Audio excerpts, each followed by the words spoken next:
Well, hey folks, it's Amy from Colorado Mountain Living. I am standing in front of the beehives. It's a little past 1 p.m. and it's kind of high time for the bees to be super active.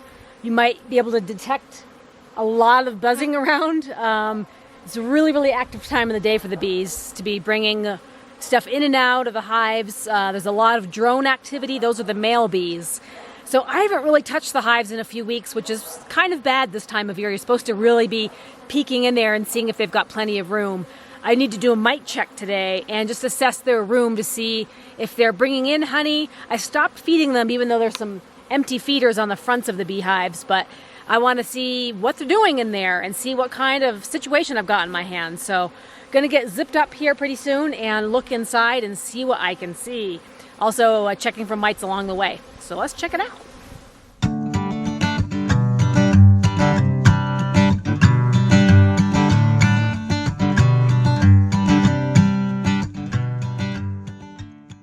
So the first thing, it's always a good idea to get your smoker ready. And even on calm days, it's just a nice, polite way to alert the bees that you're going to be working in their beehive. So I like to get that and just get a few puffs going, and then I just leave it by the entrance of the hive. And that way the smoke kind of drifts into the entrance and they are occupied by that. So getting the cover off, I've got a lot of equipment with me today because I'm doing a mite test. But first thing I'm going to do is see what kind of space there is inside this super. I put this super on about a month ago. And 2 weeks ago when I checked it, there wasn't a lot of activity yet. The bees hadn't really touched the plastic frames. They hadn't built any honeycomb, but definitely a different story today. Today, almost all of the frames were built out, plastic and beeswax foundation frames alike, and many of the frames were totally filled with nectar. So this is not all the way capped yet. They're just starting to cap it right now. But this is really good wildflower honey because I have not been feeding them for at least 3 weeks now. It's been a while since I've filled those feeders up. Maybe 2 weeks. So I'm pretty confident that this is wildflower honey. I don't want to get too close with my face to it, but it's kind of trying to get a whiff of it to see what it smells like. Very heavy though.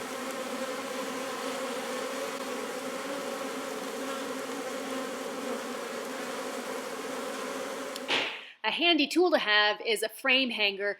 You put it on the outside of the beehive and you can have a safe place to rest your frames while you're digging through the hive.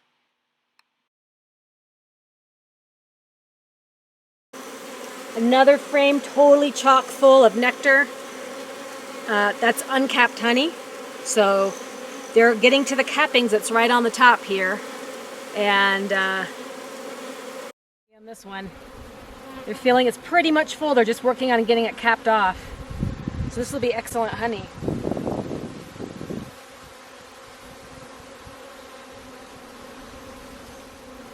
This is very heavy. This frame is filled with honey. They just haven't finished capping it yet. So this also is going to be great honey. So the bees are making honey this year. It's looking good. And it's smelling delicious. And they're being super patient with me.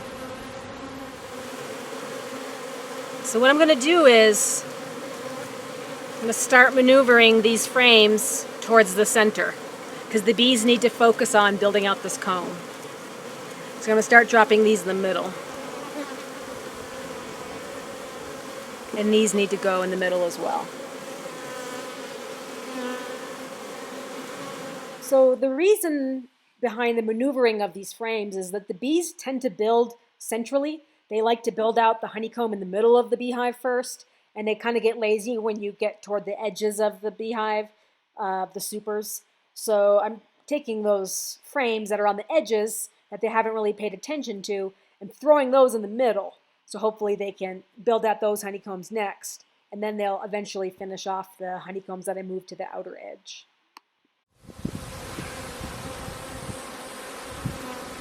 This frame is so heavy you can hardly believe it. It's almost half capped on this side.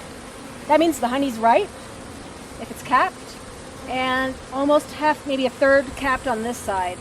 So I'm hoping in a couple more days these will be fully capped. I'm going to move these to the outer edge of the hive. So now that I'm pretty confident in what I've seen in the top super, I'm going to put all my frames back in the order that's best for the bees to continue filling them out. The fuller ones on the edge and the emptier ones in the middle. And I'm going to pack that all back up. And I'm going to move on to the mite check. So the mite check is best done by selecting frames that are by the brood nest, where the queen is laying the eggs and you've got the nurse bees. That's where you want to do your mite check. So I'm going to actually take off this super and put it down on the inner cover on the hive top that's on the ground. And then I'm going to try to find a frame that's got a lot of brood on it and bees. And that's the frame that I'm looking for.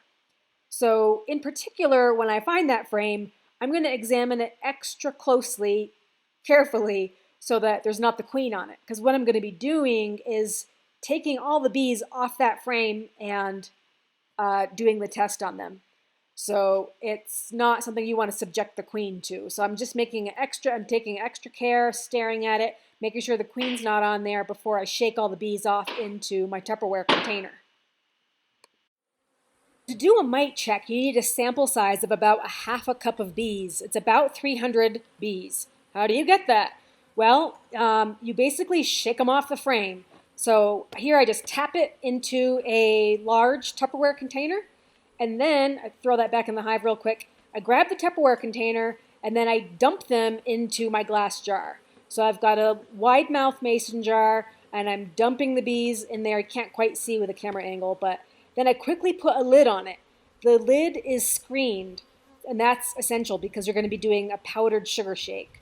So I've got screwing on the lid right now with a screen in the top, and then I'm going to move it up and start putting in my powdered sugar. You need a couple tablespoons of powdered sugar to coat the bees, and then you kind of let them hang out and chill for a while they get the sugar off of each other.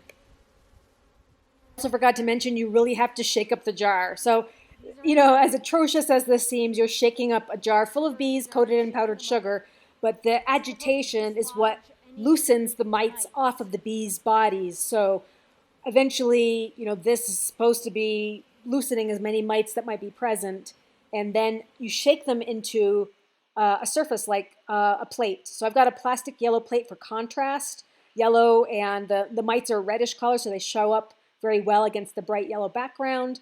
And you shake out all of your powdered sugar into the plate, and then you kind of add some water to dissolve the sugar, and then you see what you can see. But you're really supposed to shake up the bees for like a solid couple of minutes, which is, I think it's really unnerving for the bees, but that you get the best results that way. So I'm looking here at what I spilled out, and it's mostly, just powdered sugar. One little black thing came out, but I think it was just a body part. It's not a mite. Even if it is a mite, it's only one.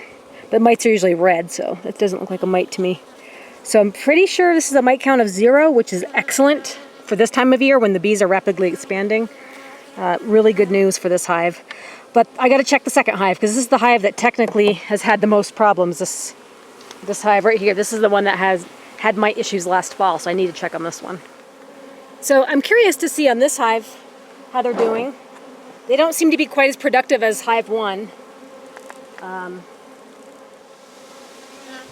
They are building comb, but just not at the pace that the other hive is. So I have an idea that when it comes time in a couple days to harvest the honey out of this first hive, I'm going to take some of these empty frames, which I can see in here, and put them in the top of this one. Switch them out. This hive is having some problems. First of all, their beeswax is falling down.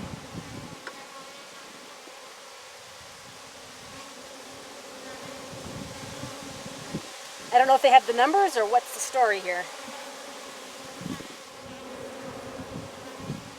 We're starting to fill out one of the plastic frames. It's getting a little heavier. So they've built out their comb, they just haven't filled it with any nectar yet. So This hive just might not be as robust and strong as the other hive. Let's find out what's going on. Maybe they've got a mite problem. Maybe I need to take a look and see here.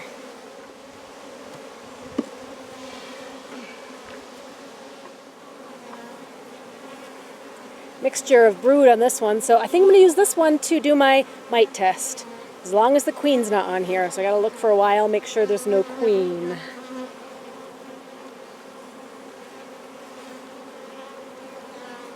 Well, I'll just cut to the chase and get right to the mite count itself on hive 2. So looking at the second hive, I don't see any mites in this sample either. So that's really, really good news, because this hive 2, usually had higher than normal mite samples, and I didn't get even one. So that's excellent for this time of year. So I'll probably check in another month just to keep on top of it and keep monitoring how they're doing. I might add a feeder on hive 2 since they seem to be struggling a little bit with building their comb, but otherwise hive 1's looking excellent. Well, folks, that is the update from the hive. So really excited. I think it was really refreshing to see not only especially hive 1, not only were the hives doing really, really well, hive 1 is putting up a lot of honey right now, and neither hive had any mites detectable. So it's definitely something to keep up with throughout the busy months when the bees are building up. They're still going to be building up for another month or so this summer. So checking again in a month or two, probably 2 months, is definitely responsible for keeping up with mites in the beehives. One interesting thing, I've said this before, is that in the mountains we don't seem to be plagued with mite problems as much as other areas at lower elevations. So I'm not really sure what the whole deal with that is, if it's just the cold temperatures or what, but it's been a relief not to be overly burdened by mites, because that is something that can really affect your health of the beehives. So it's kind of exciting to think that maybe in a few more days this weekend I'll check to see if we've got honey fully capped in hive 1.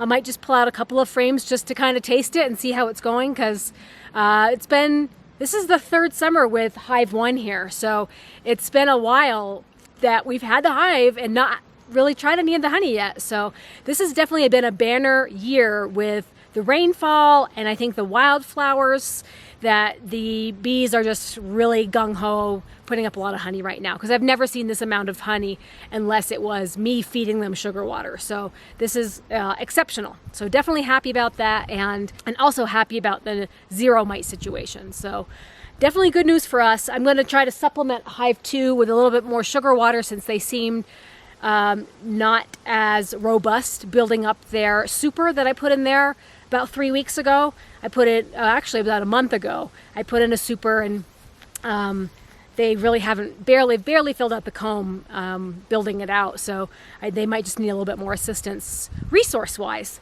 And I've noticed since I put the feeders on a day ago, they've barely touched them, but they have touched them. So in my experience, if the bees aren't touching the sugar water at all, that means there's more than enough resources in nature, and they're happy to collect from more natural sources. But anyway, that is the update from us with the bees, and I'm glad to share that with you guys, and definitely gave me a little bit of relief that they're doing really great, and we are excited to check on them next time. And next time we check on them, I'll let you know, and if we got a taste of that honey, I'll let you know how that is as well.